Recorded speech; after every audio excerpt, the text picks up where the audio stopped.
Hebu nipe sababu moja tu. Kwa nini umemwacha mkeo? Unasemaje? Umefanyaje? Unaanzaje kuachwa? Ndoa ina miezi 3 leo uachwe? Hivi mwanaume kama yule ukosa haya hapa mjini kumpata haka shoga yangu kisa nini? Hivi ina maana ubomoa wewe hujamuona tabia zake kasoro zake mpaka leo wewe umpe talaka? Yaani aliye ndo miezi 2 umempa talaka, mngeenda kukaa miaka 100 yenyewe ingekuaje? Au uko kwenu wewe hamna mzee ambaye unaona kaza kala bibi yako? Binti yangu mimi ameachika kwa mpango gani? Na kwa utaratibu upi? Nataka nijue kitu kimoja. Kwa mfano, ninakuja kwako pale sasa hivi yani pale. Nani mimi atakayenipikia chai?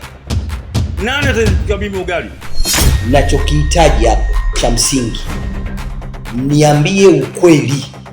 Muulize mwanangu sababu ya msingi iliyomfanya yeye mpaka akapewa talaka na kurudi hapa. Vinginevyo hapa sihitaji kuiona sura yake. Shoga yako kashanizoesha mimi kila akipika wali mimi nikija lazima nikute na matandu. Hivi wewe huyu mwanao umemlea katika misingi gani na malezi gani ulompa mwanao? Anaenda kumpa talaka mwanangu mimi eti kisa matandu kweli? Mimi kajua hapo umekuja kupumzika tu unarudi. Ume na talaka nginja.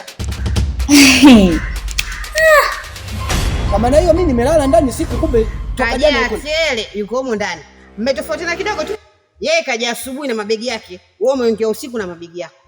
Hilo ni kosa la aina gani yani mpaka kurudi nyumbani hapa? Miezi hata 3 dadangu hujamaliza.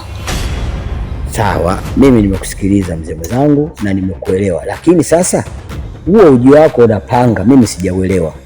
Weka kwanza panga chini, mambo mengine yanaendelea.